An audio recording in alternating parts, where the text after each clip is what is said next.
Mr. Jackson, you now stand charged with another case. You were charged with possession of marijuana. You are facing up to 6 months in jail and or a $2,000 fine. We are going to do probable cause. You have the right to remain silent. Anything you say can or will be used against you. You have the right to have an attorney present. If you cannot afford one, one will be appointed to you, sir. Yes, Judge.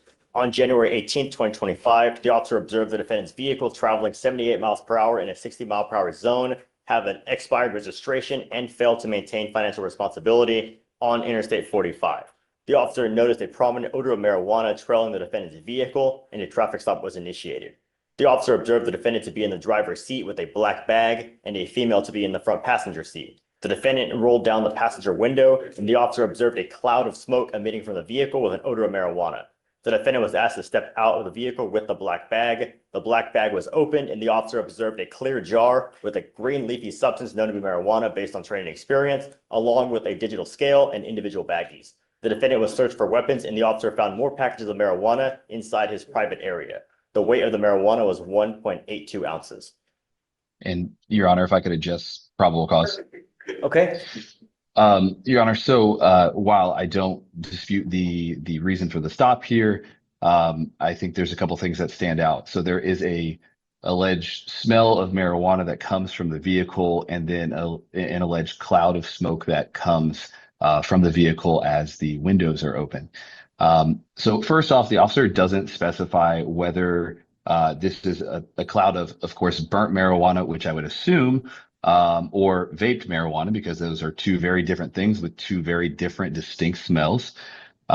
Additionally, if the officer is pulling them out and looking for marijuana and he has this cloud, then he would be looking for burnt marijuana, right? So he would be looking for a roach. He would be looking for a blunt. What he does is he looks inside of a plastic bag. If we have embered marijuana or we have a lit blunt, it's certainly not going to be in a plastic bag without the smell of burning plastic. Additionally, the marijuana that is found in the bag is in a sealed glass jar container, something that would not emanate a smell because a glass jar is essentially smell proof.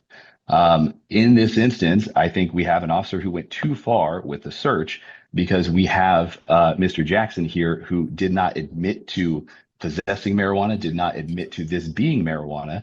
The statute, of course, requires that this has to be marijuana, and we know we have the issues, of course, with the hemp bill.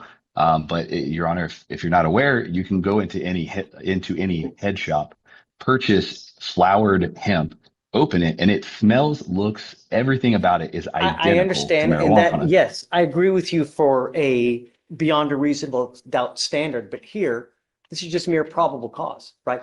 There's a good stop, goes to the car, smells marijuana, there's a plume of smoke that comes out. Not only that, Sean, he signed an affidavit that he wasn't going to drive. He's not supposed to be driving regardless. And I get the driving aspect of it, but I don't see how a cloud of marijuana from burnt marijuana gets you inside of a plastic bag. At that point, it becomes a fishing expedition as opposed to looking for the actual contraband, which he suspects that would be in the vehicle. I don't know. I mean, I think that there's certainly enough to go forward. Beyond a reasonable doubt, I don't know. But this is just a probable cause standard, which is the low standard, So I understand.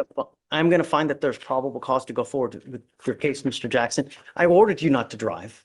He's a driver in this car? Yes, Judge. Yeah, I know. Whoa. Did you catch that? I'm now revoking your bond. Just like that. This is Judge Fleischer's signature move. Immediate. Severe consequences for violating his trust. The defendant signed an affidavit promising not to drive, and he did. Fleischer isn't just setting a new bond. He's making a public example. This is where courtroom promises meet real-world accountability. Revoking your bond goes with you. Sorry, Sean, but he promised us he's not going to drive. He signed an affidavit. He knows. He knew. And Your Honor, will a new bond be set? And if so, can we get that amount set? So I'll leave the first bond as is. The first case, I'm going to do it at 5,001. Okay. So first case, 5,001, and then the new case, of course, I'll would be leave bonded the out first as. one or the second one as is, though. So he's on bond for 2 cases. He's now picked up a 3rd case. Is this right? That's correct, yes. Mr. Jenkins, you now stand charged with the offense of reckless driving. You are facing up to 30 days in jail and or a $500 fine. We are going to do probable cause. You have the right to remain silent. Anything you say can or will be used against you. Yes, Judge. On January 12, 2025, at 6:26 p.m., the officer observed the defendant's vehicle traveling at a high rate of speed on a feeder road without headlights on. The officer checked the speedometer and it read 80 miles per hour while the defendant's vehicle was traveling faster. This occurred in a 50-mile-per-hour zone. The officer observed the defendant's vehicle make an unsafe lane change, cutting off a motor vehicle and reaching a speed of 106 miles per hour with moderate to heavy traffic. The officer observed another unsafe lane change while attempting to catch up to the defendant's vehicle. A traffic stop was initiated and the officer made contact with the defendant, the driver of the vehicle. Mr. Jenkins, I'm going to find that there's probable cause to go forward with the case. Does he have a valid Texas Yes, driver? Judge, eligible. I'm now revoking your bond on the other two cases. You will go into custody with me because you picked up a third case, sir. Goes with you. Judge, he also is wanting me off the case. So I didn't know if we wanted to I address that. wanted to have I'm not going to talk to you about this case. You have a lawyer. You need to talk to the Talk lawyer. about my two cases before that, sir. I'm not going to talk to you about this. We'll put you in back. If you want, I can give you a new lawyer today. Anybody? I'll give you a lawyer, another. If you want to get off, and I'll provide you another lawyer. It's the third case. Unacceptable. Here today because you wanted to bond conditions. Good morning, Mr. Barnes. Good morning. Sir Daly, sir. You made it out. Yes, I did. Just, we're not asking for much, man. Just be careful, behave. Don't do anything you shouldn't do, you know? Is those cases are still open in Fort Bend or what? The case is still open in Fort Bend. It's still pending. Your next court date is down there. It's on March. Not all the cases are open. One of them's still open. Paul Two's representing him. I talked to Paul yesterday and it's set for sometime in March. I can't recall the exact It's date. okay. Have we done PC on this yet or no? We haven't done anything because he was in custody. Right. Okay. So we're going to do probable cause. You have the right to remain silent. Anything you say can and will be used against you. I just want to see if there's enough to go forward on your case. I don't know what happened. Okay, Alex, Yes, please. Judge. On September 4th, 2024, the officer observed a hand-to-hand transaction between the driver of a parked vehicle and another individual. The defendant was a passenger in the vehicle, and the officer approached and smelled a strong odor of marijuana. The officer asked the defendant to step out of the vehicle and saw in plain view a scale in the driver's side door, and the officer detained the defendant and the driver. The officer found a bag of marijuana in the defendant's waistband pursuant to a pat-down, and the weight of the marijuana was 1.27 ounces. Tell me he saw him do a hand-to-hand transaction or someone else? The driver of the vehicle was a hand-to-hand transaction, and when he approached the vehicle, he asked the defendant and the driver who did a hand-to-hand transaction to exit. And furthermore, the officer smelled an odor of marijuana. I know, but why would he search him? What? I get it on the driver because he sees the hand-to-hand contact with them, but he's just sitting there. Your Honor, the only thing would be officer safety, just to pat down. That All right, Mr. Barnes, I'm going to find no probable cause. Just be careful. All right? Really. You hang with dogs, what happens? Okay, this is a huge moment. The defense argues the officer saw a hand-to-hand with the driver. So why search the passenger? The only justification is officer safety for a pat down. But to go into his waistband? That's a much higher bar. Fleischer's no probable cause ruling here is a masterclass in the Fourth Amendment. He's drawing a bright line. Suspicion on one person doesn't transfer to everyone nearby. Thought-provoking question. Where do you think the line should be? No. You get fleet. Well, you can get bit too, right? Please. Because a bad dog. Just don't hang out with the wrong people. All right? Yes, sir. Come on. Good morning, Mr. Huggins. So understand that your lawyer is here because he wants me to set you a bond. I don't know. I don't know anything about you. I've never met you before. I know that you're going to tell me it's little bunnies jumping in the woods, but really, what matters to me are two things. Number one, what are you charged with? Are you a dangerous person? And more importantly, most importantly, are you going to go back to the demanding jurisdiction? I have no idea. We have to get to know you in the short time now, 20 seconds, just to see who you are. So, Mr. Kim, tell me about it. Yes, Judge. Defendant is wanted at East Baton Rouge Parish, Louisiana for a domestic abuse, battery, strangulation, or equivalent of impeding breath. State would be opposed to bond. Defendant is currently on deferred adjudication for aggravated robbery, where he was the driver and there was a firearm involved. During the aggravated robbery deferred, he picked up a misdemeanor possession of marijuana, which alone, that wouldn't be sufficient to bring up the court. But the fact that one of his conditions on his deferred adjudication was to not consume any marijuana, he violated said provisions, and then now he picks up a strangulation. The warrant was 10 days old when he. So this is this case here, this is a new case. Yes, Judge, it was issued out January 14th. And so because of the repeated violations, the offense being one of them, the state would be opposed to bond.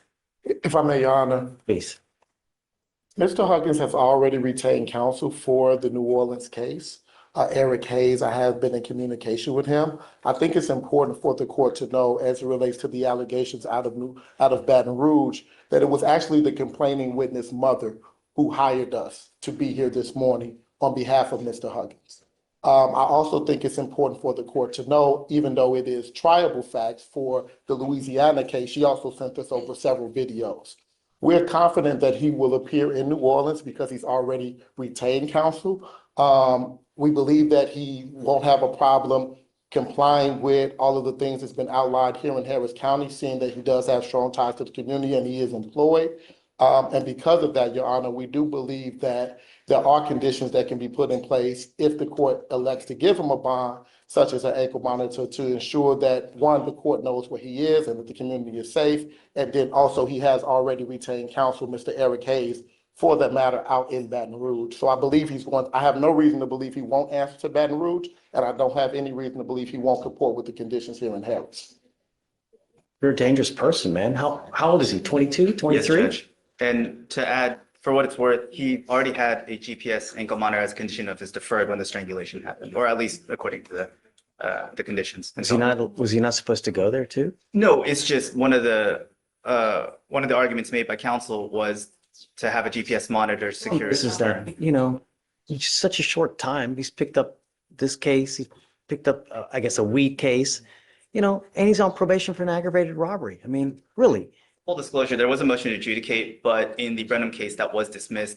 I don't have the files for the Brenham one, but I presume because the deferred was cured that they didn't pursue it. But he was only charged and it was later dismissed, but it was 2023. So obviously very recent. Let me ask you this. Is he on bond for did they file a motion to adjudicate on the aggravated robbery, but then that was dismissed on October 16th. So he has no holds now, right? Currently, No, yes, Judge. And it was dismissed because the Brennan marijuana case was ultimately dismissed. Yes. I'm not comfortable giving you a bond now, Mr. Huggins. I think you're a dangerous person, man. You picked up that case over there. You're on probation for an aggravated robbery where there's a gun, and I don't know if there's shooting involved, but you know, the good news is. Listen to this tone shift.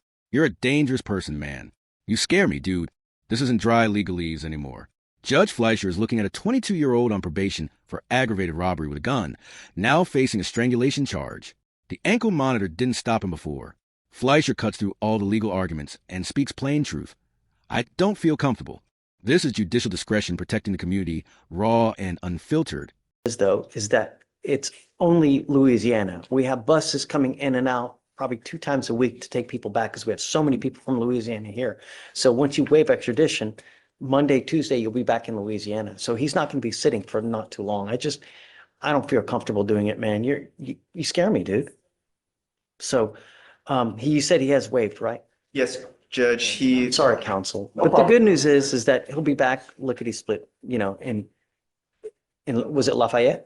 It's East Baton Rouge, East and Baton Rouge. currently the aggravated robbery doesn't have a new MAJ based on the impeding or the strangulation, and so I can't speak for the trial bureau, but if they decide to revoke. Juggin, you got to understand when you're on felony probation, something like that, you got to live with a halo on your head because you could be looking at 20 years, man.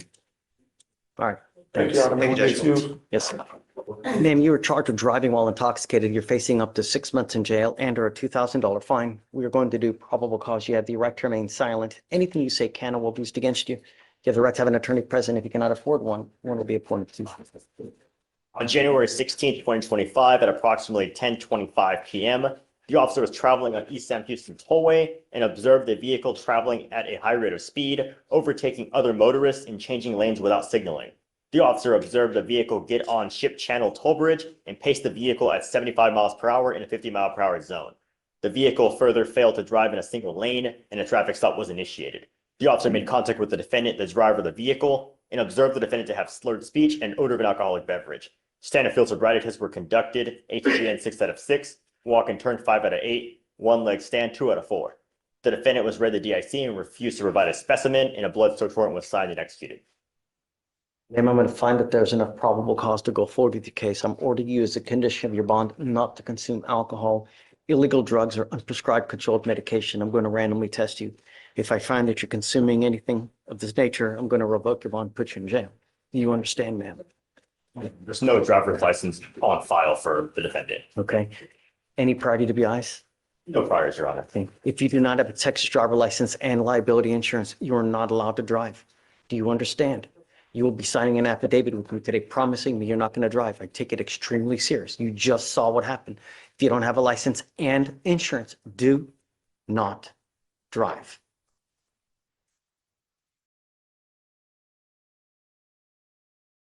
Would you like to apply for a court-appointed lawyer, ma'am? Okay.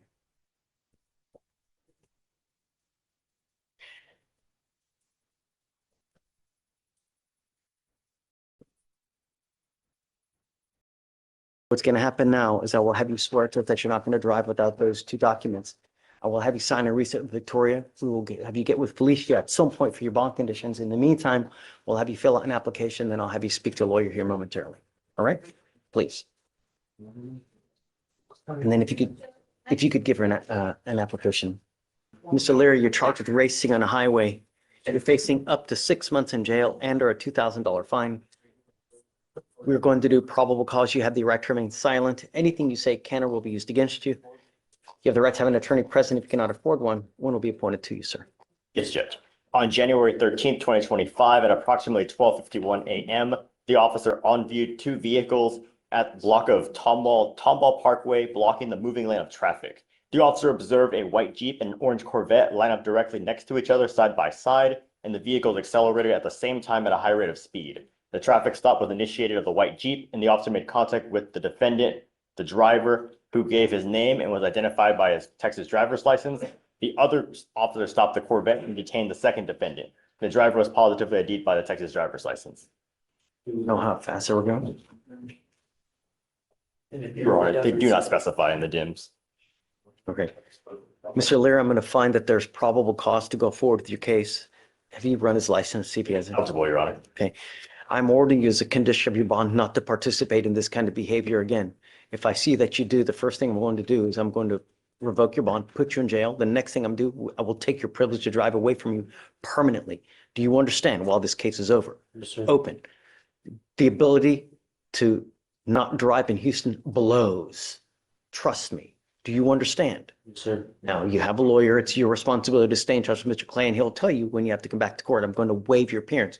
You don't have to waste your time coming to court, but you must stay in touch with him, and he'll tell you when you have to come back to court.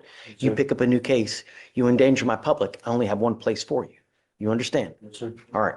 So I'm going to have you sign a receipt with Victoria. We'll have you take a seat in the jury box while we get your bond conditions. We'll have you sign it, and after that, you'll be free to go. Have the excuse. Yes, sir. Thanks. It's come to my attention that you've picked up a couple new cases while you're on bond. So state's asking me, or I guess, what are you asking for, state? We were asking for 5,000 on each of the cases. To revoke the bonds? Yes, sir. On which cases? On one moment, Mischief. the criminal mischief and the assault bodily injury.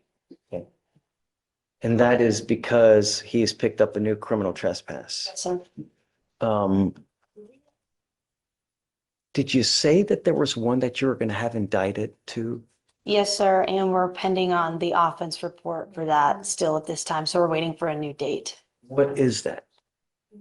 What is that case? Yeah, what is that? Is it another trespass? Is it a theft? Assault bodily injury. Oh, there's another assault. Yes, sir. Did you know about this? Yes, because that one was no PC by the magistrate when all of these cases came to the court. But it was no PC because they, I think, fat fingered the date of the offense as 2021, not 2024. And so it was outside the statute of limitations when it went before the Someone magistrate. accidentally put 2021 on the actual report instead of And 24. yes, my understanding is that the state is having to get a copy of the offense report, and then they can take it to the grand jury with the correct date. Okay. So what is your response as far as the mischief and the assault on the bond revocation? We're in agreement with the 5,000. Okay. He has a case upstairs, so Oh, I see. Right. You have a felony case. So, all right. So on the mischief and then the assault, if we can put it at now 1, 2. Judge Jackson had previously revoked the ABI when they were last week. Yeah, but I think they're all in agreement. So we'll do 5,000 and 2, 4. 5,000. Yeah, on the assault and the mischief. Right. We'll leave the trespass as is. Right. So Mr. Rodriguez, what's happening now is I'm going to revoke the bond on your 2 older cases due to the fact that you continue to pick up other new cases. You can't expect. Right. So, Just for clarification, the case that's being taken to the grand jury, that's already kind of accounted for in the 5,000. There's not going to be a new BVR when that. right. Okay, What do you, I'll defer to you on that, Your Honor. okay. I'm okay with that. Okay. Right. I'm not going to just be duplicitous to kind of just that revoke it again. Okay, I just want to make sure we're all on the same So page. what do we set it at when we actually do get it? The ABI, Yeah, the new one. To be completely candid, Judge, I don't know that it really matters because 1,000 or 11 billion, 1,000, it's. Yeah, I guess we'll cross that bridge when we get there, whenever they do get it done. Yeah, okay. All right, so if you do bond out, I'm going to put a GPS monitor. I don't know if you're going to get out or not, but I'm ordering you not to have any contact with the complaining witnesses in these cases, not to be in possession of weapons, and I'm going to put a monitor on you so I know that you're not going over there. The monitor will go on you prior to your release from custody if you are able to make bond. Do you understand? Do you have any questions? No. Okay, man. Good luck, Mr. Rodriguez. So we need him to sign before he goes, Okay. please. Thank you. Thanks, guys. I'd be excused. Yes. Just come over here, Mr. Rodriguez.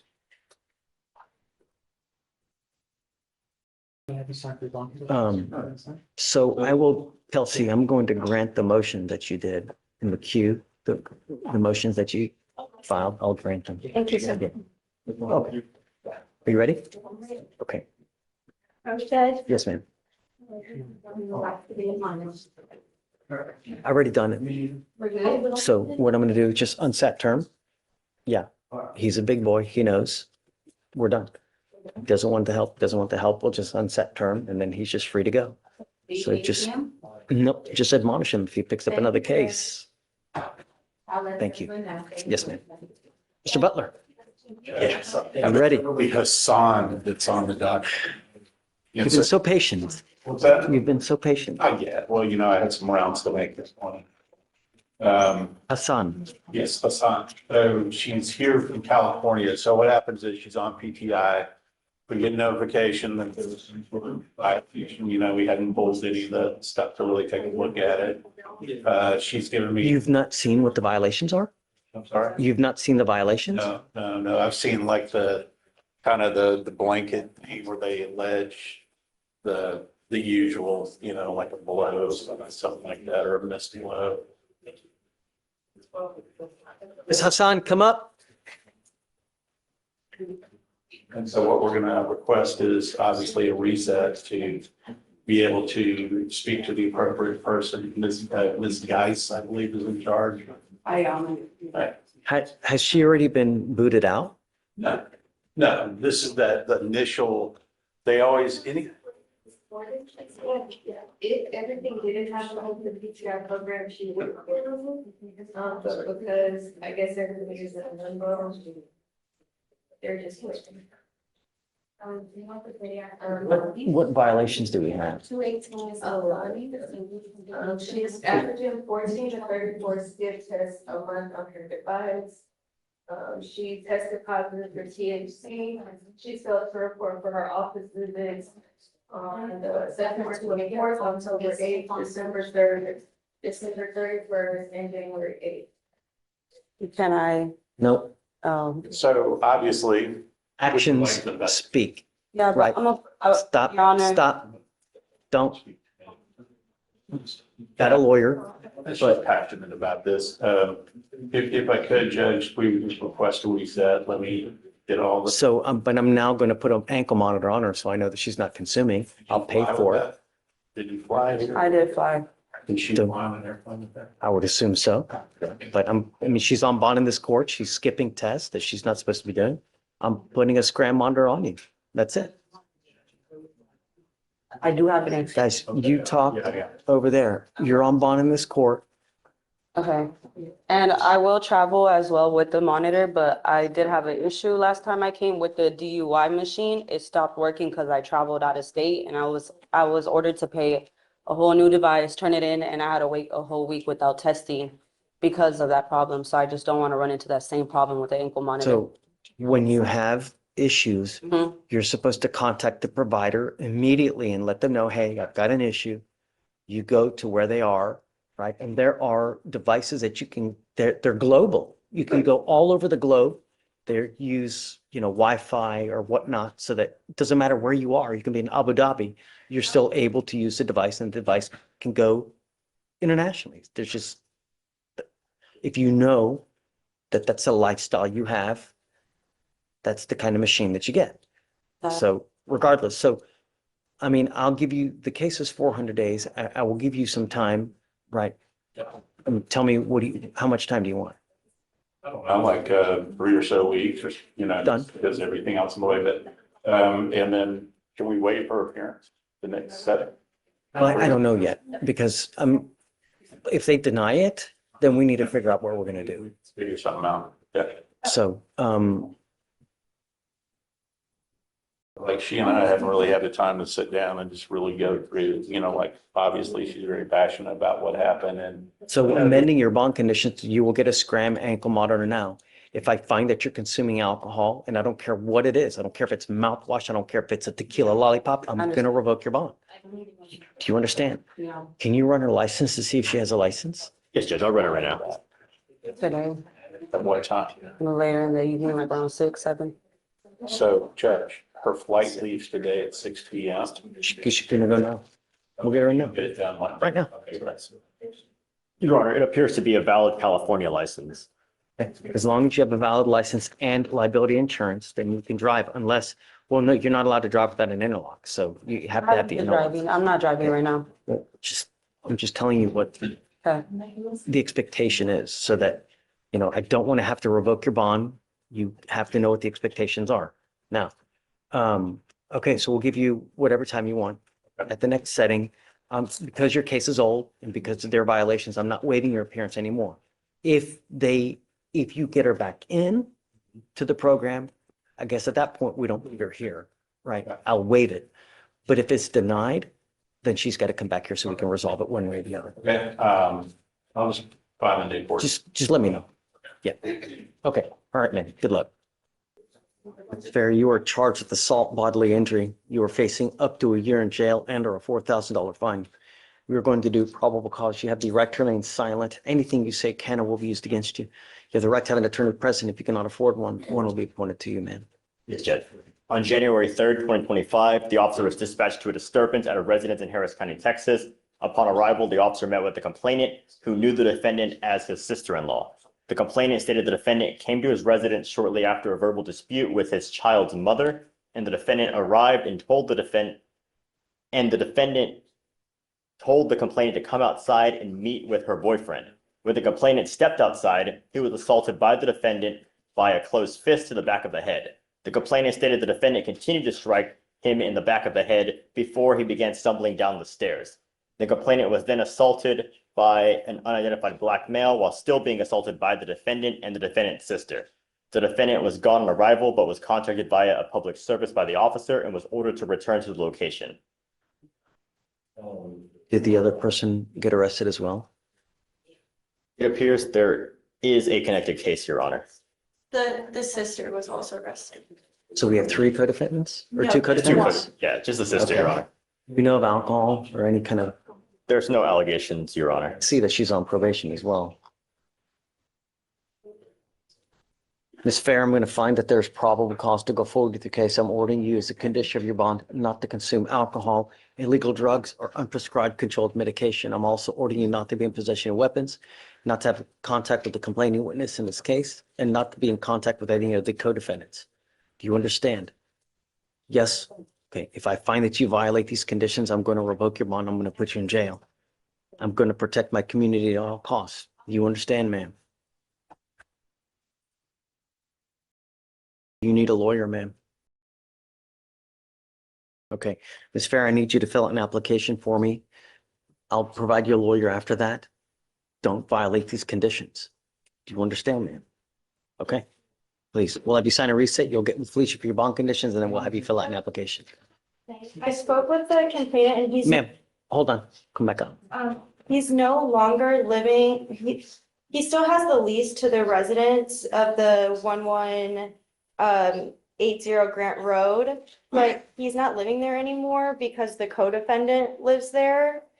He's actually living at his sister's residence, so if we could get a restriction, like a. Sure, just provide it to Felicia so she knows, and then we'll put that in the order as well, that she's not to go to this location. Yeah, Judge. Okay, okay, ma'am, please.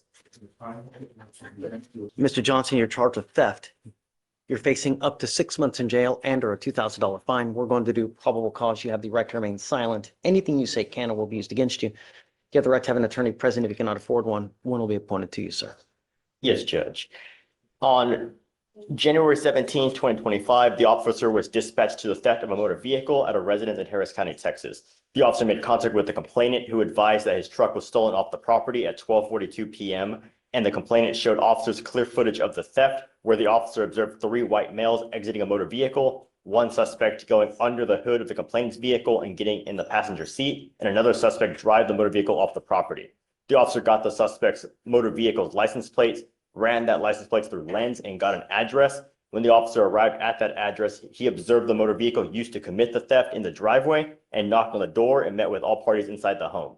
All subjects matched the subjects on surveillance, and the defendant had the same clothes as in the footage. The second defendant admitted to driving the motor vehicle and showed where he dumped the vehicle, and the complainant's vehicle was recovered. The first defendant, Mr. Johnson, admitted to helping the second defendant steal the motor vehicle.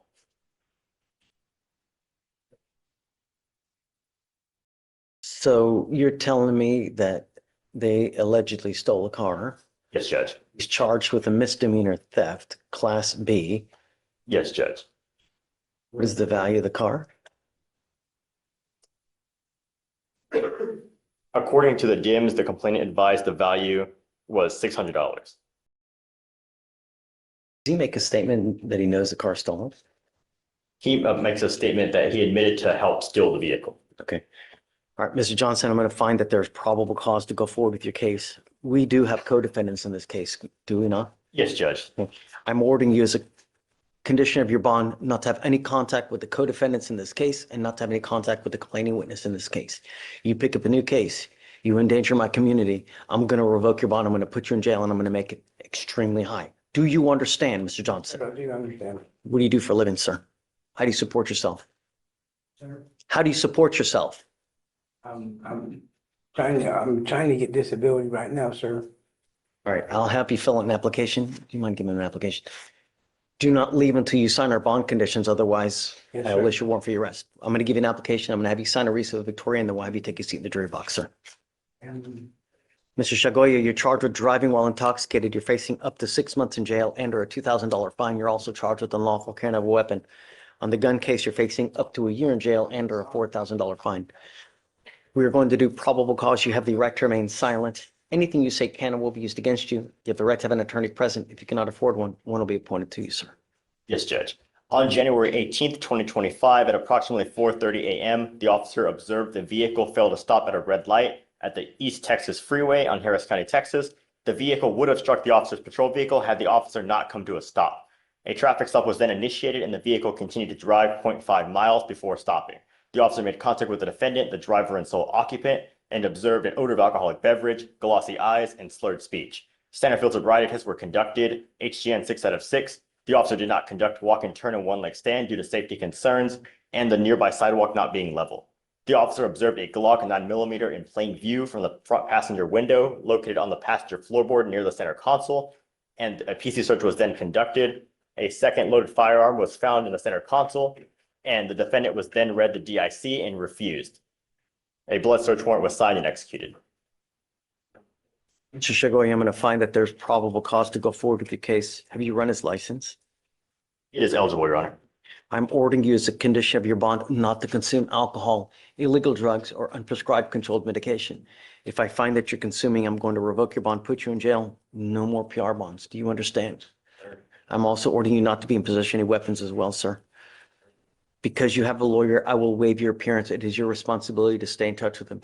If he tells me he can't get a hold of you or you've taken off and you pick up a new case, I will revoke your bond. Have you looked to see if he has any prior DWIs, Alex? Please. He has, one moment, Your Honor. No priors. Okay. All right. So for now, I'll have you sign a reset. Victoria will get you with Felicia for your bond conditions. And after that, you'll be free to go, sir. Thank you, Judge. Thanks, guys. Excuse me. Please. Sir, you're charged with assault of a family member. You're facing up to a year in jail and or a $4,000 fine. We're going to do probable cause. You have the right to remain silent. Anything you say can or will be used against you. You have the right to have an attorney present. If you cannot afford one will be appointed to you, sir. Yes, Judge. On January 17, 2025, the officer was dispatched to an assault.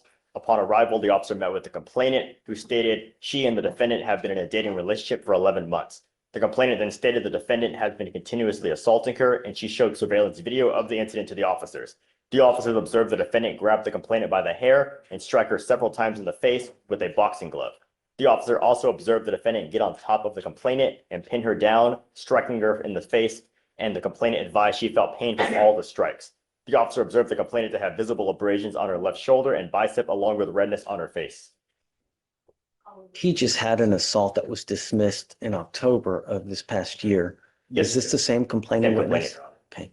Mr. Marquez, I'm going to find that there's probable cause to go forward with your case. I'm ordering you now as a condition of your bond not to have any contact with this person whatsoever. I'm issuing what's called a magistrate's order for emergency protection, which is a court order that identifies Ms. Rubio as a protected individual. You're not to commit family violence or an assault against this person. Commit an act in furtherance of an offense under section 42.072 of the Texas Penal Code. Is this a stalking statute? You cannot threaten, harass, use another person to communicate a threat or harassing behavior. You cannot be in possession of a weapon or go within 200 feet of the Melbourne Street place. Do you understand? Yes, sir. I want you to understand that I'm going to protect every single person in this county by all means necessary. You endanger my public, it's not going to go well for you. Felicia, I want to make sure that he's not consuming alcohol or drugs. I'm going to randomly test you. If I find that you're using alcohol or illegal drugs, likewise, I will revoke your bond, put you in jail, make your bond very high. Do you understand? Yep, Judge, the milk was signed last Friday.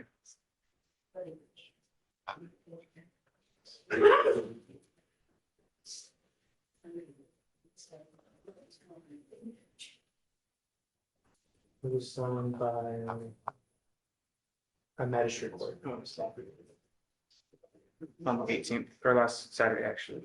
You scroll all the way to the bottom. Okay. So it looks like a protective order has been issued. I would get to know it because if you violate this protective order, the state can and will file a violation of protective order. That is the capital murder of misdemeanors. Do you understand, sir? Judge, the magistrate also did order a GPS device that was, Yep. installed prior. I'm okay with that. I have it on, sir. Did you want do you need a lawyer, sir? Okay, so you don't want a court-appointed lawyer then? Okay, I'm gonna have you sign a reset. After that, we'll get with Felicia for your bond condition. After that, you're free to go. Don't violate these conditions, Mr. Marquez. It's not gonna go well for you. Do you understand? Okay, come on. Sir, you were charged with unlawful carrying of a weapon. You are facing up to a year in jail and or a $4,000 fine. We are going to do probable cause. You have the right to remain silent. Anything you say can or will be used against you. You have the right to have an attorney present. If you cannot afford one will be appointed to you, sir. Yes, Judge. On December 13th, 2024, the officer observed the defendant's vehicle traveling at a high rate of speed without a front license plate. A traffic stop was initiated, and the officer made contact with the defendant, the driver of the vehicle. The officer observed the firearm in the passenger side door, and the officer asked the defendant to step out. The officer observed a firearm in the driver's side door, and both firearms were unholstered. The officer asked the defendant for consent to search the vehicle, and the defendant agreed. The officer searched the vehicle within hand's reach of the defendant, and the officer observed a Ziploc bag in the glove compartment with a $20 bill and what appeared to be small baggies with a white powdery substance inside, believed to be cocaine based on training experience. The weight was 3.77 grams. Okay, sir, I'm going to find that there's probable cause to go forward with your case. I'm ordering you as a condition of your bond not to be in possession of any weapons. Do not pick up any new cases. Otherwise, I'm going to put you in jail. I don't know what your immigration status is, but if you go to jail and you spend any kind of time there, immigration, and you're not here with proper documentation, immigration will put a detainer on you. You will be stuck like Chuck in there until this case is over with and then shipped off to immigration. So beware what you do. I don't know what your status is, but if you're not here with permission, be good. You have a lawyer because you have one that will waive your appearance, but it is your responsibility to stay in touch with him. You pick up a new case, you endanger my community. It's not going to go well for you. Do you understand? I will have you sign in recess, Victoria. We will have you take a seat in the jury box while we get your bond conditions. We'll have you sign it, and then after that, you'll be free to go. Thank you. Thank you, Your Honor. Thank you for this. You were charged with tampering with the government record with intent to make it genuine. Is that right? I'm sorry. Say it one more time, Judge. I missed what you said. You're charged with tampering with the government record. You are facing up to 6 months in jail and or a $2,000 fine. We are going to do probable cause. You have the right to remain silent. Anything you say can or will be used against you. You have the right to have an attorney present. If you cannot afford one, one will be appointed to you, sir. Yes, Judge. On January 16th, 2025, the officer observed the defendant's vehicle with a paper license plate on North Freeway, East Service Road. The officer ran the license plate, and the license plate came back with no record. The officer observed the license plate was a copy and did not have required security features. A traffic stop was initiated, and the officer made contact with the defendant, the driver of the vehicle. The defendant stated he received the license plate from the person who sold him the truck, that he receives a new license plate whenever he makes payments, and that he thought that was legal. The defendant stated he did not have insurance on the vehicle, and the officer ran the VIN and discovered the motor vehicle to be salvaged. The officer also found the vehicle has never been registered and had never had a state inspection. The defendant provided a dealer tag receipt for the license plate, listing him as a purchaser. So he tried to purchase in good faith, Judge. He just, I don't see how there's any criminal intent. But he's making payments and he gets a new license plate every time he gets a payment. That's what the officer says he was saying. Well, right, but I mean. Right. Marcos, I see what you're saying because he's charged with tampering, right? To tamper, you must. I know, let's pull the code. Right. Because I mean, do you have to make a willing? Negligently or recklessly. An alteration, so to speak, Let's see.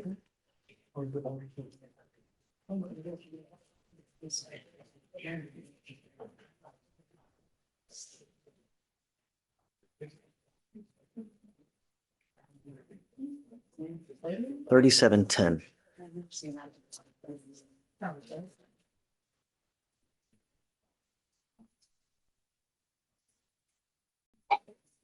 Bless you. No, that's. Oh.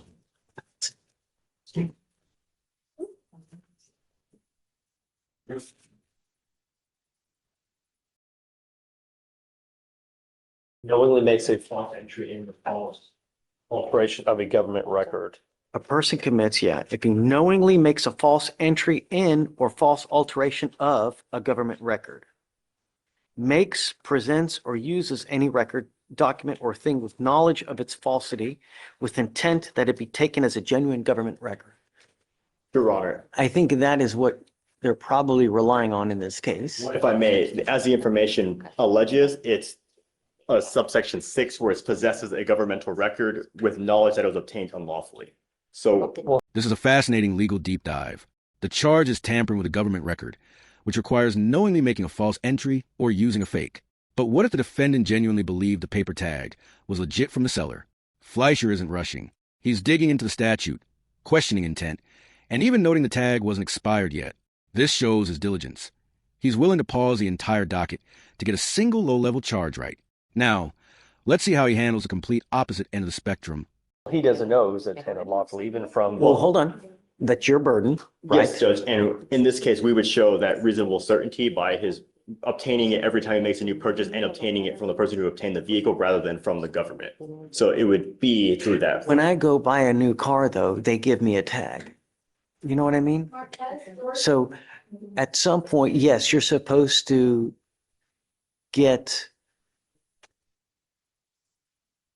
something like a license plate from, I guess, a state, from the state authority, right? They give you the license plate, but here, They give you the paper plate, and you assume that they're gonna do all the paperwork behind the scenes. They send it to the government, to the state agency, then the state agency sends you the metal plates. if this had been like maybe a month or two that he had purchased it, perhaps. But if we're talking that he's had this car for like a year, then I don't think that's reasonable. I don't think that's a reasonable argument to make. So, And I don't know how long. and this car purchase, Let me see, Your Honor.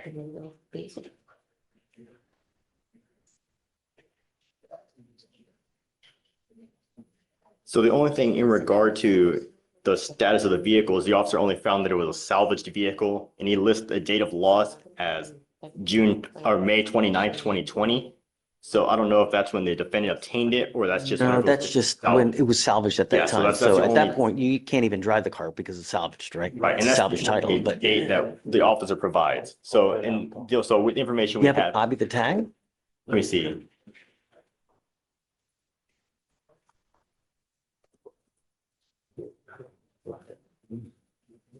So the buyer's tag lists an expiration date of February 5th, 2025 and lists the vehicle of the 2007 Chevrolet and it doesn't Is list. this, it should say like a date of purchase, right?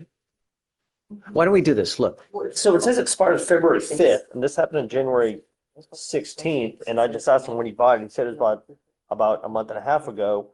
And I said, how many so let's do this. Show me, let me give you more time. Let me just do a little bit more diligence, all Okay. right? We'll come back, but let me burn through all this because I didn't think it was going to take this much time, but we'll revisit. it. Okay. Yes, don't listen. So, Mr. Montalongo, you're charged with two cases. You're charged with assault of a family member. You're also charged with terroristic threat. Both of those, you're facing up to a year in jail and or a $4,000 fine. I'm going to tell you now, you take off on me again, I'm going to make your bond so high you'll have hair falling out. Do you understand? As it stands now, your case is 1,289 days old on one. The other one is around another 2 years old as well. I'm assuming probable cause has been found already. I would like to take up probable cause, Your Honor, on the terroristic threat one, if we can. Okay.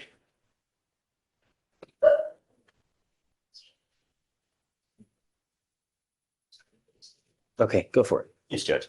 On February 28th, 2023, the officer responded to a terroristic threat and the complainant stated she is the sister of the defendant and that prior to the day of the call, the defendant had been sending her threatening messages to her phone. The defendant sent a text saying, I hope you take a punch to the fucking face. I'm gonna break your fucking face with my fist, bitch. I want to hear your bones break. The complainant stated the defendant has been verbally abusing her and has a history of assaulting their father. Your Honor, I believe the key element they're missing in this probable cause for the terroristic threat is the imminency. There's nothing showing that this is imminent, it's about to happen, or is going to Because I'm happen, or going some to. future event. I mean, I'm going to.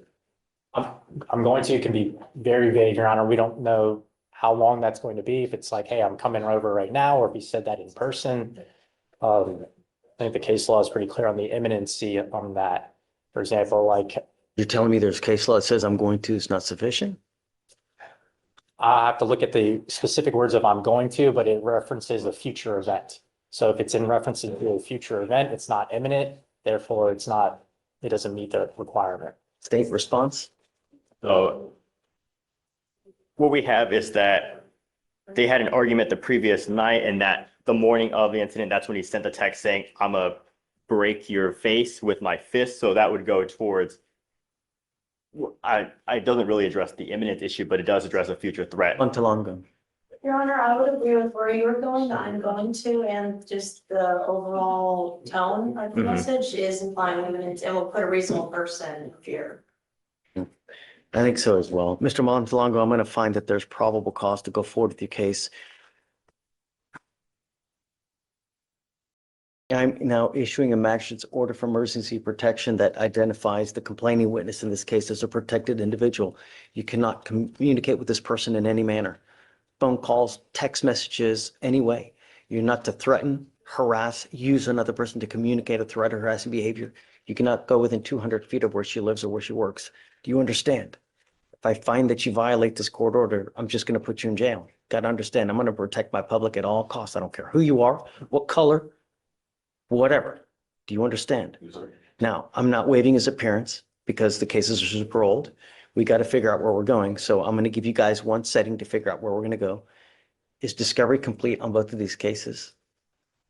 It appears that the RIP is missing on the terroristic threat and on the assault. It's complete. So, okay, so I'm going to give you 30 days. You must be back at that time to figure out what we're going to do. You must either accept a plea bargain from the state or else I'm going to set your case for trial. You understand? Okay, so if you can please put offers on both of the cases, we'll see you back in 30 days. We'll go from there. Understood, Judge. Thank you. Good morning, sir. Sir, you're charged with harassment. You are facing up to 6 months in jail and or a $2,000 fine.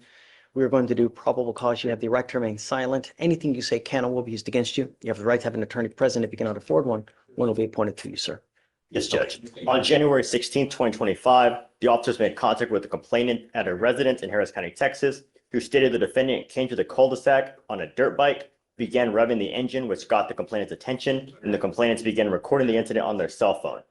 The officers reviewed a video from the cell phone showing the defendant sitting on a dirt bike, continuously revving the engines, and the complainants made contact with the defendant, and the verbal argument began. The defendant made the comment, "It's y'all asses. I know where you live. I got y'all." And the complainants feared for their lives, believing the defendant would return to cause them bodily injury. The defendant's residence is only 0.7 miles from the complainant's residence. Judge, I think the facts are going to show this stems from a confrontation that the neighbors had with his children, and that there's more context to the alleged threat that explains that. However, my understanding is. So are they next door neighbors? No, they So- live in the same general neighborhood, but there's already a pretrial bond condition of no contact. Got it. And I've explained to Mr. Schreiber that staying away from them is good. Just really, that's all we're asking to do. You know, you've got a great lawyer. Listen to him. He'll take care of you. I am going to find that there's probable cause to go forward with the case. Just don't have any weapons, don't have any contact, and all will be well. Because you have a lawyer, I will waive your appearance, but it is your responsibility to stay in touch with Mr. Downey. He'll tell you when you have to come back to court. If he tells me he can't get a hold of you because you've taken off, I'm going to issue a warrant for your arrest. Just don't pick up any new cases, okay? We'll have you sign a receipt with Victoria. We'll have you take a seat in the jury box while we get your bond conditions. We'll have you sign it, and then you'll be free to go. All right? Thanks, guys. Please. Good morning, Mr. Humphrey. So you're charged with harassment. You are facing up to 6 months in jail and or a $2,000 fine. We're going to do probable cause. You have the right to remain silent. Anything you say can or will be used against you. You have the right to have an attorney present. If you're not afford one, one will be appointed to you. Yes, Judge. The officer was conducting a follow-up investigation and spoke to the complainant. The complainant knew the defendant by name and sight as they were in a dating relationship for 2 years. The complainant stated they ended the relationship in 2023, but continued to be friends because they worked in the same building. The complainant stated she initiated contact with the defendant via cell phone. The defendant showed up at her location and talked.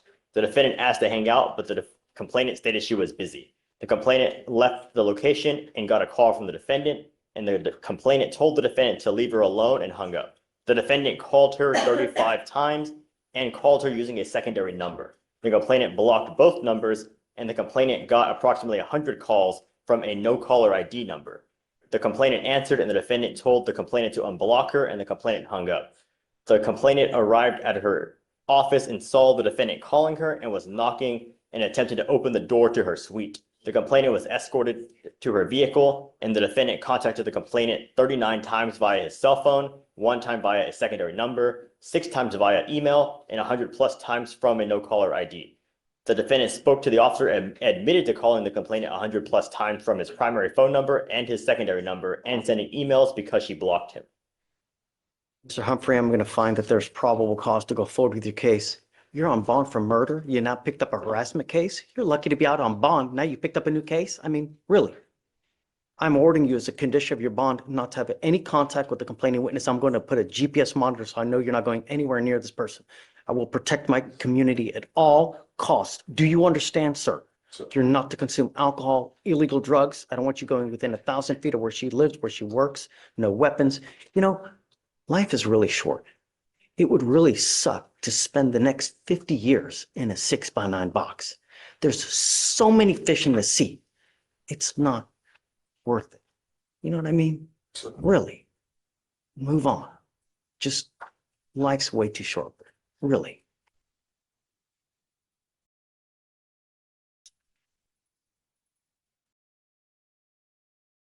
You have the ability to hire a lawyer, Mr. Humphrey.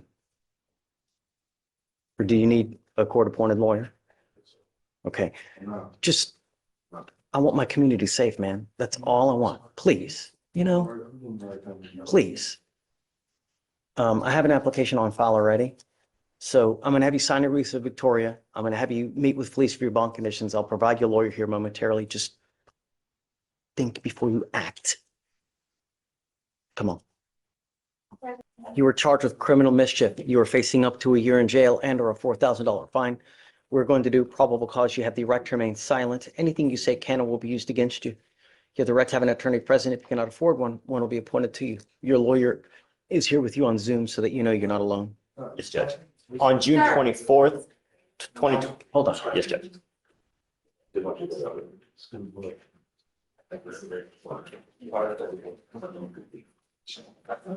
Yes, Judge.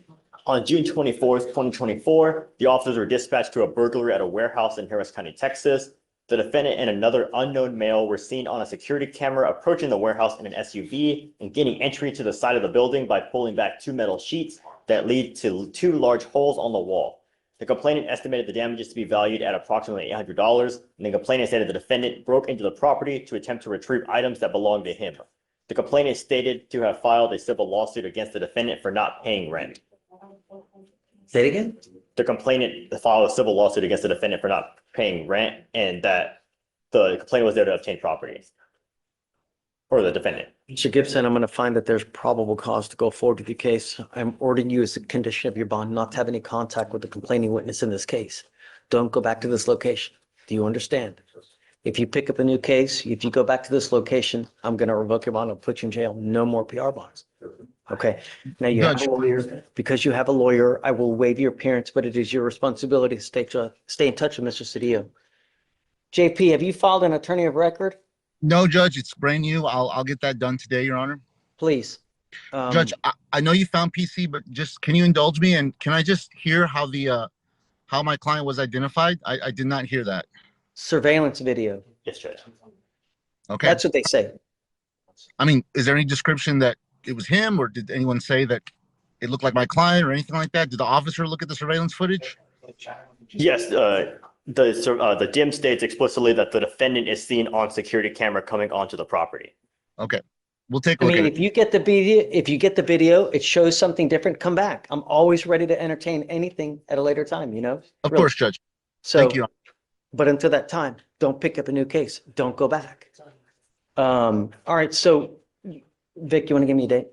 Yes, Judge, how is March 25 through the 27th? Let me see, Judge. Judge, was that state's bond conditions? Yeah. Okay. Judge, March 25 will work. Yes. Okay, jurors. Okay, so for now, I'll have you sign a reset. We'll have you take a seat while we get your bond conditions. We'll have you sign it, and then you'll be free to go. Okay? Thank you, Your Honor. Mr. Caldwell, you're charged with possession of marijuana. You're facing up to 6 months in jail and or a $2,000 fine. We're going to do probable cause. You have the right to remain silent. Anything you say can or will be used against you.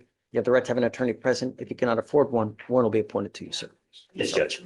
On January 13th, 2025, the officer observed the defendant's vehicle traveling 35 miles per hour in a 20-mile-per-hour zone on Pine Dust Lane. A traffic stop was initiated and the officer made contact with the defendant, the driver of the vehicle, and the defendant was not wearing a seatbelt.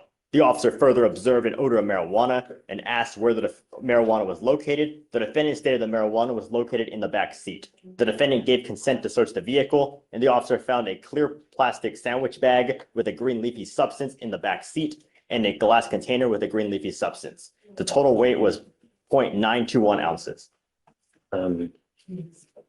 Okay, Mr. Caldwell, I'm going to find that there's probable cause to go forward with your case. Have you looked to see if he has a license? It's not eligible, Your Honor. Okay, you're not allowed to drive. You don't have a license, do not drive. Do you understand? If you go get a license, if you get insurance, come back to me. I'll take this restriction off. That's your only condition. Don't get in trouble and don't drive. You understand? I'm going to have you sign an affidavit, which is a promise you're making to me. That's the only condition, Mr. Caldwell. Don't drive. Now, you have a lawyer. Remain in contact with him. I'm going to waive your appearance. You don't have to waste your time coming to court, but you must stay in contact with him. If he tells me he can't get in contact with you, I will revoke your bond. Just don't pick him a new case and be good. All right? Come on. Thanks, Mr. Cole. Ms. Newton, you now stand charged with 2 more cases. You're charged with another theft case. You're also charged with failure to identify oneself to a peace officer. You are facing up to 6 months in jail and or a $2,000 fine on both of those cases. We are going to do probable cause. You have the right to remain silent. Anything you say can or will be used against you. You have the right to have an attorney present. If you cannot afford one will be appointed to you, ma'am. Yes, Judge. On January 17th, 2025, the officer was dispatched to JCPenney's regarding a theft or shoplifting. The officer made contact with the complainant, a loss prevention employee, who stated the defendant, Newton, and a co-defendant, Woods, entered the store, selected several items, put the items inside a personal bag, and exited the store, passing all points of sale without paying for the concealed items. The complainant stopped the defendants outside and escorted them back to the loss prevention office. While at the office, the defendant identified herself as Christiana Ray to the officer. An AFIS search came back to reveal the defendant's real name with an outstanding warrant out of Harris County, Texas. The total value for the items is $268. She has a theft from December of 22, a theft from June of this year, of last year, and now 2 more cases. Was she on bond for either of these cases when she picked up the 2 new cases? Let me see, Your Honor.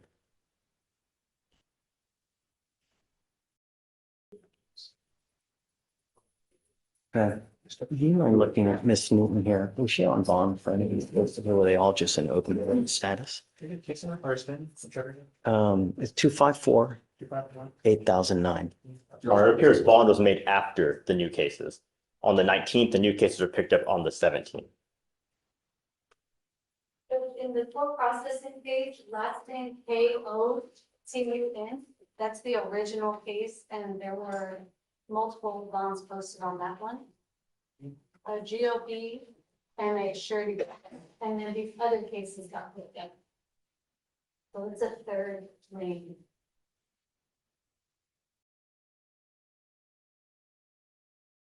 On the 251, it appears she posted bond only one time on the 19th of this month. On the 243,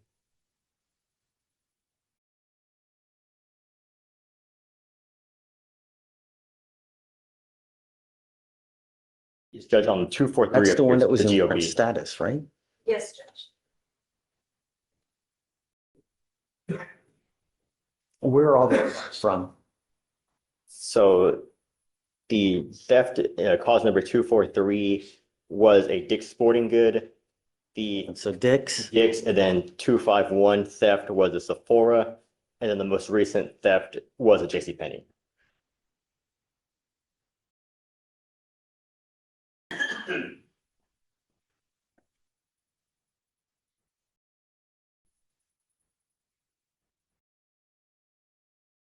Ms. Newton, Ms. Williams, I'm going to find that there's probable cause to go forward with the case. I'm now putting a monitor on your ankle so I know where you are at all times, and you are forbidden from going to JCPenney, any JCPenney. You're forbidden from going to any Sephora. You're forbidden from going to any Dick's Sporting Goods. If you pick up a 5th case, I tell you now, your bond is going to skyrocket. Do you understand, ma'am? Would you like to apply for a court-appointed lawyer, ma'am?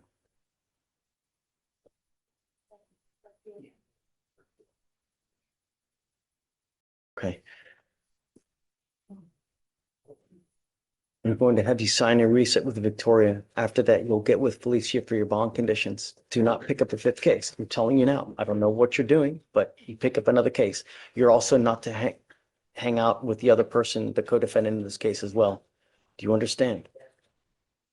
So can you reach out to the MAC for her and then she'll have conditions with Felicia?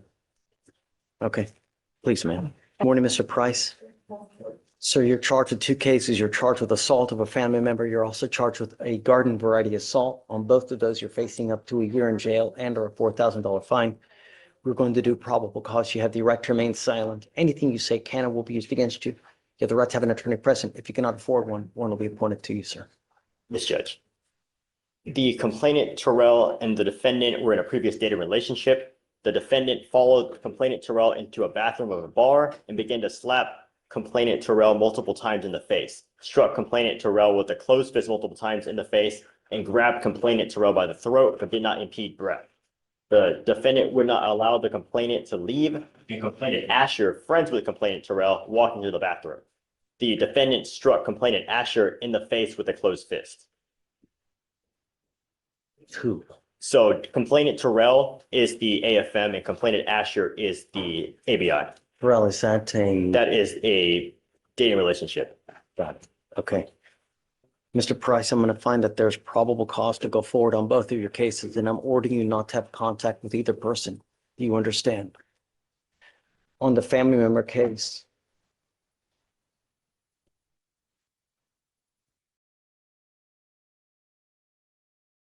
I'm not seeing a protective order issued on Price. You see one?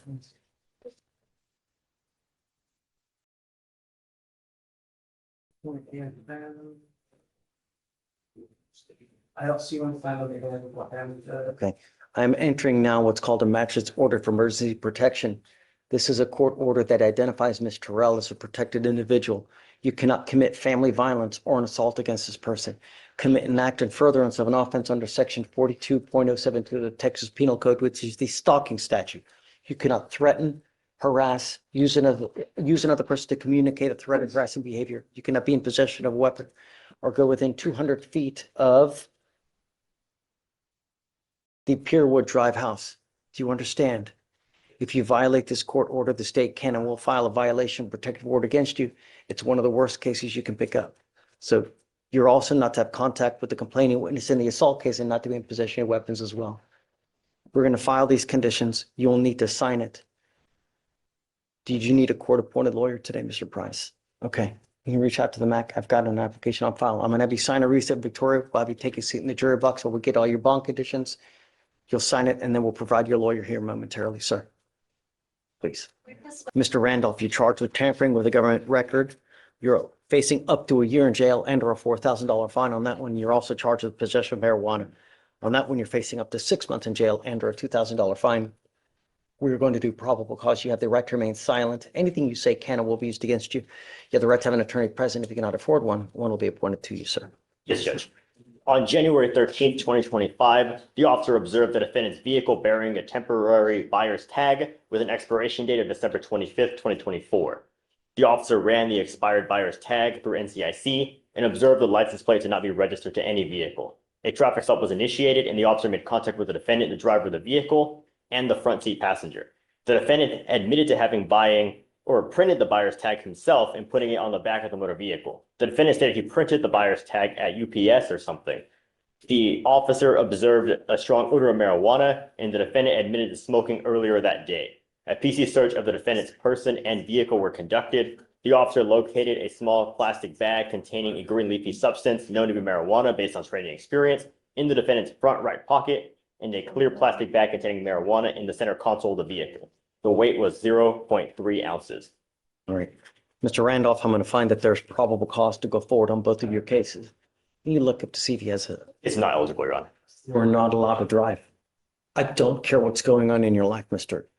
Randolph. You will be signing an affidavit with me today, promising me you're not going to drive. If I find that you do, it's not going to go well for you. Do you understand?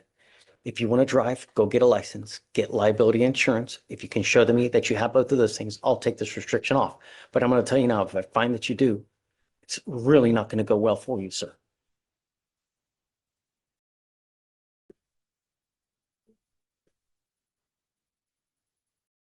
Did you need a lawyer today, sir? Okay. Let's see. Show file. I need you to fill out an application for me. I can provide you a lawyer today. Above all else, in the short life that we have, do not drive. This is an affidavit that you're going to be promising me you're not going to drive. Do you understand? All right, come on. Ma'am, you're charged with driving while intoxicated. It's elevated to a Class A misdemeanor because of the high blow. You are facing up to a year in jail and or a $4,000 fine.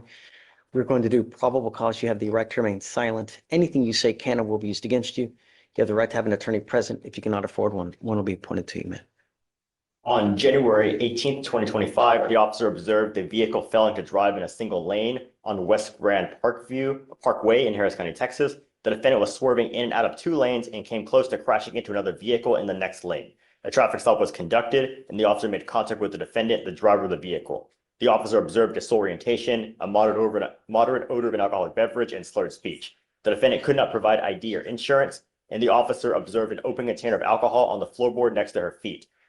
The defendant stated she had not consumed alcohol, and the officer observed slow movements and unsteadiness on her feet. Standard filter Bradicus were conducted, HGN 6 out of 6, walk and turn 8 out of 8, one leg stand 2 out of 4. The defendant was read the DIC and consented to breath. The results were 0.290 and 0.294. So are you telling me that she had alcohol in the car while she's driving? There was an open container on the floorboards. Did you put any other indicators like it's cold? Or No, Your Honor. Ms. Keys, I'm going to find that there's probable cause to go forward with the case. I'm ordering you as a condition of your bond not to consume alcohol, illegal drugs, or unprescribed controlled medication. Do you understand, ma'am? I'm going to randomly test you. If I find that you're using, I will revoke your bond, put you in jail, ma'am. No more PR bonds. Have you run her license, Alex? I'll run it right now, Your Honor. Please. And any prior gas? There are no priors, but there is a pending one out of Austin County, it appears. She has a pending DWI in Austin County? Yes, Judge. I'm ordering you as a condition of your bond not to drive any vehicle whatsoever for any reason. You will be. The hammer comes down. A 0.29 BAC, an open container, and a pending DWI from another county? Judge Fleischer deploys a full arsenal, a no-drive affidavit, an alcohol monitor, a GPS tracker, and a curfew. Listen to his passion. Every single day, someone dies from a DWI. This isn't just about punishment.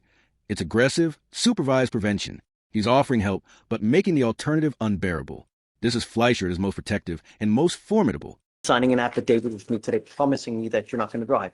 If I find that you do, I can have a contempt hearing every single time you drive. It's an offense in and of itself, punishable by up to 6 months in jail and a $500 fine. Every single time. I am now going to put an ankle monitor on you so I know that you're not consuming, and I'm also giving you a curfew of 7 p.m. to 7 a.m. On your other ankle, you're going to get a GPS monitor. Stop. I don't want you to talk about the case. I can provide you a lawyer today, but if they're telling me that you have an open DWI and now you picked up another one, I have a big problem with that.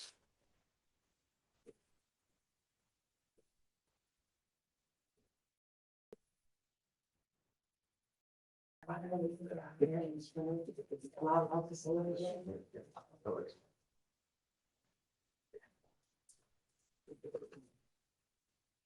was going to provide you a lawyer today, ma'am, if you would like, a court-appointed lawyer. Did you want a court-appointed lawyer? I will provide you a lawyer today. Ms. Keys, if you have a problem with alcohol, I'm giving you the opportunity now to address it on your own. If you do not, I'm going to do it for you, and I promise you're not going to like the way that I do it. Do you understand, ma'am? Yes. I'm going to do everything in my power to protect my public at all cost. Every single day, someone dies from a DWI in our county.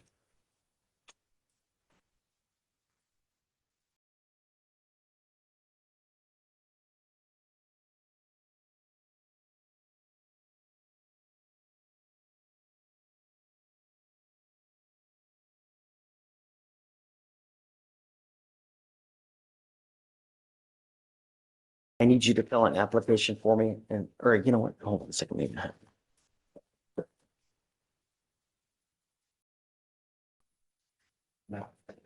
Vic, I have an application on file already. So if you just want to appoint her a lawyer, I'm going to have you sign a receipt with Victoria. You will meet with Felicia for your bond conditions, and after that, we'll have you take your seat while I find your lawyer. I'm going to have you sign a reset. After that, you'll get with Felicia for your bond conditions. After that, I'll have you take a seat while I find your lawyer. Please. No driving affidavit? Oh, yeah, no driving affidavit, right. I spoke with her again. She said that she needed to reach out to her dad and brother to see a time that would work for him to come. Where is the car? The Where? car is at the property at, Is it in the, like, you know, apartment complexes have outlying lots. They have lots that are inside of a gate. You need a code to get in to get the car. She didn't say where the car is? I know the address of where the car is. I don't know exactly what type of property it is. Can we do an in run around this, Judge? If you'll allow exemption for me to do all the, middlemaning, my client will go and pick up the vehicle. I'll get it. I'll talk to them and Okay. get it somewhere. And you're an officer of the court. I trust you. You know, find out where the car is exactly so he knows exactly where to go get it. Hopefully, it's not in a complicated place where he's going to have to talk to them because I don't want him to talk to them. Of course, I won't be communicating with them about anything from him, just for him to get the. So let them know that he's not to talk to them. If he goes and tries to talk to them, I'm putting him in jail, right? Yes, Judge. Just to get the car, that's it, and I get the middleman, right? Yeah, of course you can. I mean, you're the go-between. Yes, Judge. Okay. Okay, Thank you, Your Honor. for sure. Will we need to redraft that? Commissioner can just finish on it. Let me see what it says. Hold on. But technically, if I'm doing it, I guess it's still no contact. So what I'm going to do is I'm going to edit this to say this. It says, do we know what day he wants to go back? I don't know, that's, I'll have to sort all that. That's why I'm saying there's gonna be some contact about, is there a gate code? Where is it? When? So I need to, Because he's got 3 days from the date of that letter, right? When was that letter? I think it said until the 25th.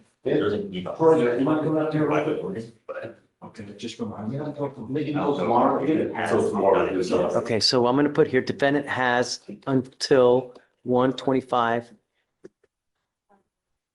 to go get his car from the above listed address. Defendant is not to have any contact with the complaining witnesses and no weapons as well. So he's going to be the middleman to figure out where that car is for you to get it. You get it and you go. Don't dilly-dally. Don't try to talk to them. If someone comes, just get it and go. Make sure you have everything with you. They're probably going to maybe want insurance. Don't bring an insurance card. You know, it's like when you go pick up your card at your car at like an impound lot. You need your insurance card. If you don't have insurance, they're not going to give it to you. Make sure you come with the keys. You got your insurance card, everything, so that you know. You understand? Yes, sir. Okay. All right. We'll have you sign this. So you know what you can and can't do. Yes, sir. All right. Okay, good. Come up, sign it. We'll let you go. Thank you. Okay. And thank you, Thank you, JP. No. Thank you. You're doing great. Sorry, Mr. Pons. I'm just, The affidavit and she said she didn't feel pain. I don't know. All I know No, I'm is telling that you, that's why I'm up here challenging the PC on that one.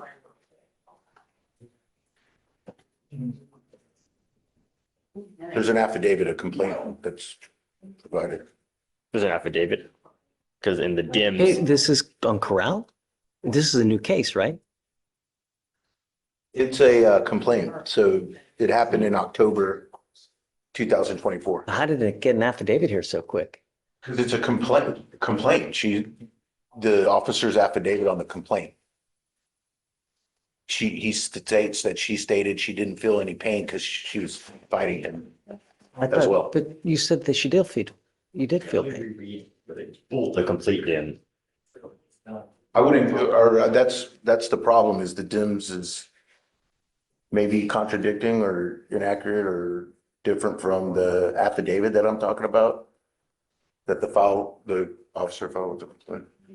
So the complete DIMS reads, the complainant stated she did not feel pain at the time of the incident since she was fighting the defendant off of her, and that the officer observed the complainant shaking and crying, and the officer said, due to his training experience, I know being grabbed and bruises being left on your body causes pain. So according to the full DIMS, the complainant didn't say she felt pain. She said that she didn't feel pain at the time of the incident because she was fighting the defendant off of her. And that's what the full DIMS states. And the officer, based on training experience, saw the bruises on her and being grabbed and squeezed and came to the conclusion that it caused pain. It could also be the exact, that what she said was, I was shaking and crying because I was fighting him. She's the one that says that. I mean, I get it, like at the time, you're in the stress of the excitement, so you're not feeling it, but then after. That's not what she said though, or that's not what Stress. going on. Your Honor, the key thing the officer observed were the bruises on the complainant's arm. He observed the bruising and then came to the conclusion based on that. And what she told him, she did say that the defendant squeezed her arm.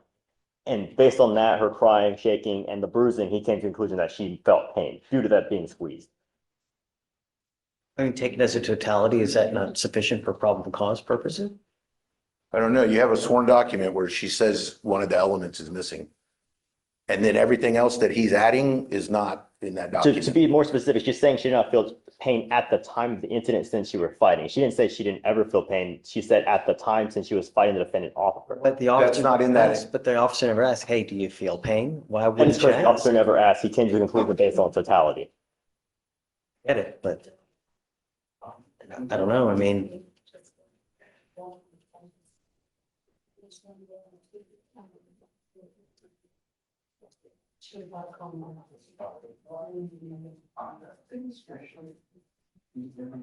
I need to look up case law. I'm not sure. I don't know if that's enough. Because I mean, it's such a low standard for probable cause purposes, you know? I mean, I get that you're saying that it's not alleged the pain as an element, but taken as a totality. I guess you're saying No. taking as a totality. I'm saying that's a lot of speculation about stuff that's not in the DIMS or in the affidavit. Like you're making all these connections state. I'm making the officer made the connection. He said in the DIMS, due to my training experience, I know being grabbed and bruises being left on your body causes pain. So Right. he made that connection. You don't operate on hunches. Right, and she's also stated that I was fighting him, so that could be because of her I mean, fighting. here's the deal, like if I find no PC, right, they may just re-indict it though. That's fine. You know? That's their. Kelsey, Yes, sir. did you see what's going on? So in this case here, the officer never asks her, do you feel pain? He assumes she does just because of bruising on her arm. And because I guess they're in the stress of the excitement. So at the time she doesn't feel pain, but after a while, he assumes that she feels pain because of bruising on her arm. And on body worn camera, he never says, we don't know. But I mean, this is a probable cause hearing. We haven't seen it. So he wants me to find no PC. If I do though, right. Well, if there are visible injuries, we can go from there. But he's saying that, you know, I mean, if it were like blood, like some kind of tearing of the skin, that's one thing. But bruising, is it possible to get a bruise without feeling pain? Yeah, I do You it know? all the time. If you fall downstairs and you're embarrassed more than in pain, you might be crying or shaking because you're embarrassed or excited, but it's not because of you injuring yourself down the stairs. But Your Honor, that also ignores that she did say the squeeze itself. He mentioning a fall, but in this case, we do have a specific statement about a squeeze. She doesn't say that she's in pain because of the squeeze. So I if we mean- play it out in front of a jury, you would always have that statement saying at the time she didn't feel pain. Whatever you said contradicting that, that's fine, but it would not take away that statement that eliminates an element. So maybe a grand jury might find it different, but based on that DIMS, they have someone saying, I didn't feel pain. I think that's kind of like, And Your Honor, I will say at the time, we don't have the full OR, so if you want to find no PC, we can revisit it. If we want to re-indict it, we can. Okay, all right, I'll find no PC. all right.